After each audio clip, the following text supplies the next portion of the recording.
In today's video, we are going to be going over how to start an effective and beautiful pollinator garden, whether you're starting from seeds or if you're going to be starting from transplants from your garden center. We'll take a look at a step-by-step on how to do it.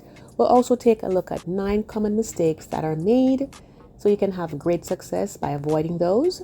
And we'll also have a bonus round at the end for you. If you've never been here before, my name is Marlene. Welcome to my home and garden channel. So you may ask, why would I want to have a pollinator garden? Well, one of the first reasons would be because they're absolutely gorgeous and we all love that as gardeners. But another good reason is that they help to produce higher yields from your fruits and veggies. And the reason is that as they move from flower to flower, they're also going to come and pollinate the blossoms on your fruits and veggies and give you more. So over here, these are some of them that I'm using here, and we are doing ours from seeds, and we're going to take you through all the steps from the very beginning right until when they germinate, when we plant them out, and you'll see how wonderful they look towards the end of the season. I am putting a coneflower in there along with the seeds as well. And that brings me to the first point, which is planting only perennials. That's what happens sometimes for some people. They put only perennials. And the reason why you don't want to do that is because, especially if you're starting from seeds or they're very small, because for the first year of perennials, they're really not going to give you that many blooms. It gets a little bit better in the second year. Third year and onwards is when they're really out there doing their thing. As they say, first year they sleep, second year they creep, and the third year they leap. So by year 3, they'll be good to go. Unless you have some really bigger ones that you already bought. Because sometimes you can get them large like this at your garden center. These are some black-eyed Susans, so that'll eliminate that issue. So over here now, I'm basically putting in my labels, as I always try to do, because when they're coming up from seedlings, guys, sometimes it's so hard to tell what is what. But let's take a look now at the second thing to avoid, which is not having enough space. And the reason why I'm saying that is because I got these morning glories, and they're beautiful. They bring in all different types of wonderful pollinators. Hummingbirds love them and all of that. However, I realized after doing some research, this is after I planted them, that they really are very invasive. They can certainly take over an area, and they self-seed a lot. So it's not just like you're getting rid of the plant itself. It's the seeds that fall and come up afterwards. And I didn't want to have that from my area, so I didn't. So, and I'm planting some marigolds right here. And these are tiny, as you can see. Which brings me to the third mistake to avoid, and it's not sowing enough seeds, especially when they're smaller like this, because seeds basically have a shelf life. They last for a few years, whether it's the case where you harvested them from your garden, which I did for these in a video I did back in the fall, because this is actually from last season, but I just wanted to show you from start to end. But guys, you know, they have a shelf life, so they're not all going to germinate for you. Some of them are duds. It's just basically how it goes. And so you will not get anything. And it's really not your fault. It's just that that's how it is. So when you plant a lot of them, then there's more likelihood that you will have success in getting germination. If your seeds are old and you're not sure, you can always go in and get some newer ones and mix them, you know, like maybe side by side, so you can know what worked and what did not. And these are some sweet alistums which I've never grown before, so I'm very excited to try these out, or was very excited to try these out because I've heard good stories about them, so I want to see how they're going to do for me. So that was kind of like an experiment. So now let's take a look at mistake number 4 that happens sometimes, and that is limiting yourself to just flower beds. Because most times when people talk about pollinator gardens, they think of like an open field, or they think of large flower beds, or even smaller ones, but not containers. But guys, you can have a pollinator garden in a container. It just depends on the type of flower that you're using. So you want to get flowers that's going to attract them. These are some pentas, right? You can see that there's a bee in there right now, and he's having a good old time. So of course, when he's finished, he's going to go to my tomatoes and my other plants that I want, peppers and so on, to get pollinated. This over here is a beautiful butterfly. It's called an Eastern Tiger Swallowtail, and I think it is absolutely gorgeous. You can see he's enjoying the pentas right there. And kids like them. I like them. I like seeing them. The only time you may not want to see an Eastern Tiger Swallowtail is if you have citrus, because that is what they go for. And so they really will come in on your citrus plant. So keep an eye out if that's what you have.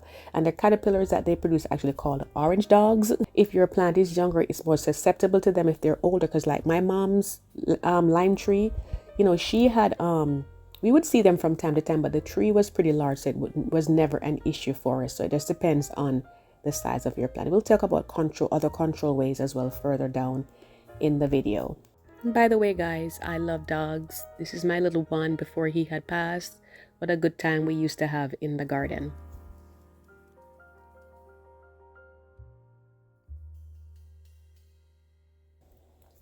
So after about 2 weeks passed, guys, this is how my seedlings were looking, and I was so excited. And that brings me to the next thing, which is sometimes people tend to plant their seeds out too late.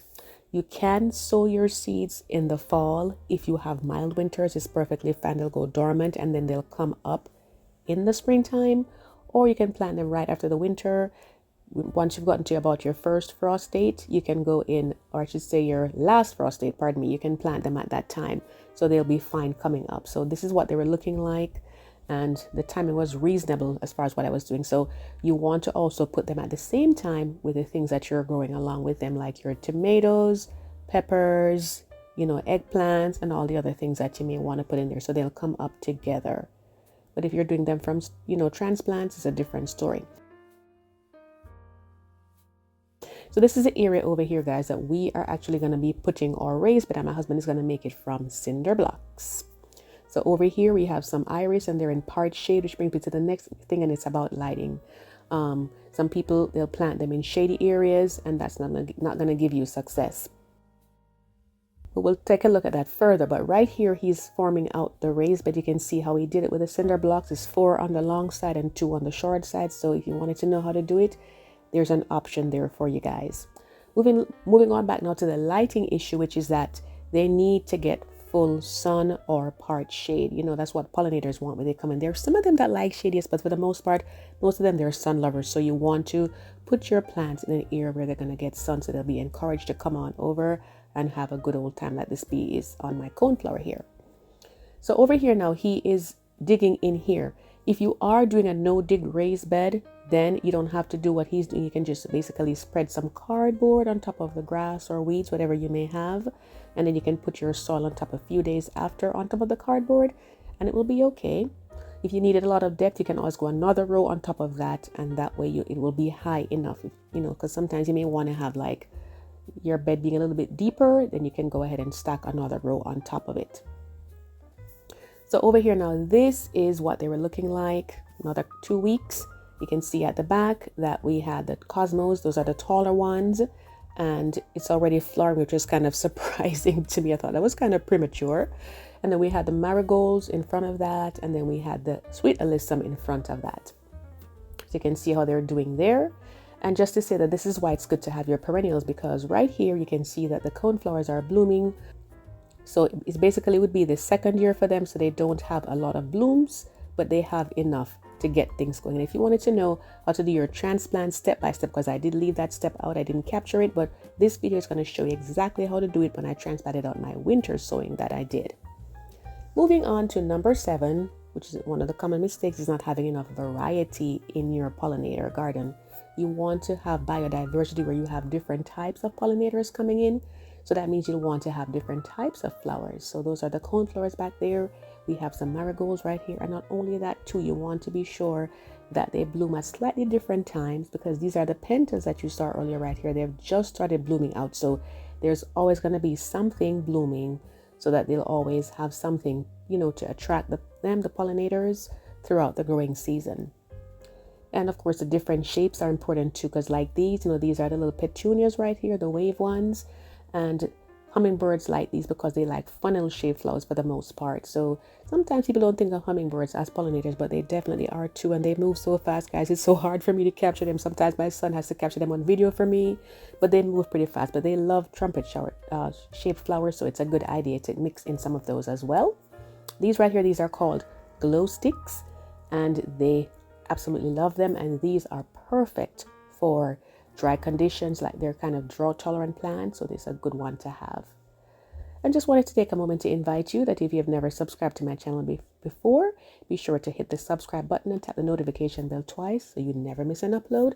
I loved also to exchange ideas with fellow gardeners, so do leave me your comments. I like to see those. And of course, I also like to encourage new gardeners to keep going, because sometimes things will happen, but you just want to keep going at it. It's a wonderful hobby to have. So over here now, this is a few more weeks after. You can see that they're nicely in flower there. And this is our little sweet alyssum right here. And it really does smell sweet. I wasn't sure what to expect, but it really is sweet. So I was glad that I tried to put it there. And then over here now we have some more marigolds coming out, looking absolutely wonderful and so healthy. The only thing right here is that it's crowding out my sweet alyssum on that side. So that was a little bit of a disappointment for me. Which brings me to another point, guys. And this is basically when you are planting them out, you want to make sure that you have enough spacing in between your plants and also bear their heights in mind, because these are the cosmos right here, and aren't they absolutely beautiful? These grew up to maybe like about 6.5 feet tall. People could pass by and they would pass on the street and they say, oh, those are so pretty over there. You can see them pointing because they were so gorgeous. I think I'll probably do a video at some point on cosmos specifically, because I've really fallen in love with this flower. I mean, I always liked them, but you know, it's a whole nother level for me right now. They're just so pretty, and you can use them for cut flowers, you can use them for pollinators, you know, as we're talking about right here, and they're just absolutely wonderful. So over here now, this is how they were looking at this point, and you can see what I was talking about here. The more that they grew is the more that, you know, one would flourish more than the other one. So you can always, you know, maybe raise the soil a little bit up if you want to have something spilling over to the front, like something like your sweet alyssum.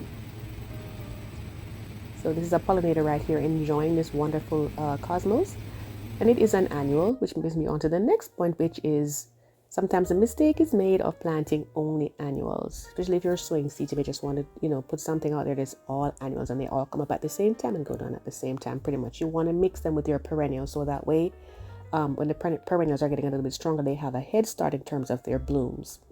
And a good one here to have would be like your zinnias. These are wonderful annuals for your garden. And I would say if you're only going to get 2 flowers, get some zinnias and get some marigolds, because they have so much to offer. They're all wonderful flowers that I'll tell you about, but those are really good. Now we're going to move on to our bonus section. And by the way, guys, if you want me to do a video specifically about pollinator flowers, leave it in the comments and I'll be happy to take a look at it further. And now you can see the bee right here. And of course, there's the issue of pest pressure, because that does happen sometimes. When I use those, you know, just depending on what is coming into your garden, I like to have my things organic as much as possible. So this is what I use half of the time, and it's the insecticide. Also, we can use this brand or any other one you prefer, and I'll link some in the description box for you. You'll want to spray in the evening when your bugs, you know, like the ones that you want are not coming out, like your bees and your butterflies. You'll want to spray at that point. If you wanted to just use, like, you know, plants alone, you can go ahead and take a look at this video, which I'll put in the description box for you, that talks about herbs that will help to ward off pests and diseases. So that works really well. Speaking about that, guys, this is my cabbage right here. These are my cabbages. I also have kale and broccoli, all from the brassica family. And the issue that they have is the butterfly that's called the cabbage white butterfly, or white cabbage butterfly. They can wreak havoc on these plants, guys, no joke. And because we don't want these plants for their flowering unless you're trying to get seeds from them, we just want the leaves, we have to protect these plants. So my recommendation would be, and this is just a thought, to get netting and cover over them, because we really don't need pollination on these. We need pollination on things like our tomatoes and our peppers and all of that. So those, and they tend to ward off pests a little bit better depending on the companion planting that you're doing, which I also did a video on companion planting, because we want to get good yields. We want to look out and see a really nice, enjoyable garden. So I hope that this gave you some great ideas. And again, if you want me to do a video about pollinator type flowers, leave me a comment and I'll be happy to address that for you. I wish you all the very best in your garden. I want to thank you so much for watching and coming back time and time again. Happy gardening, happy spring, happy summer, and I do hope to see you in the next video. Take care.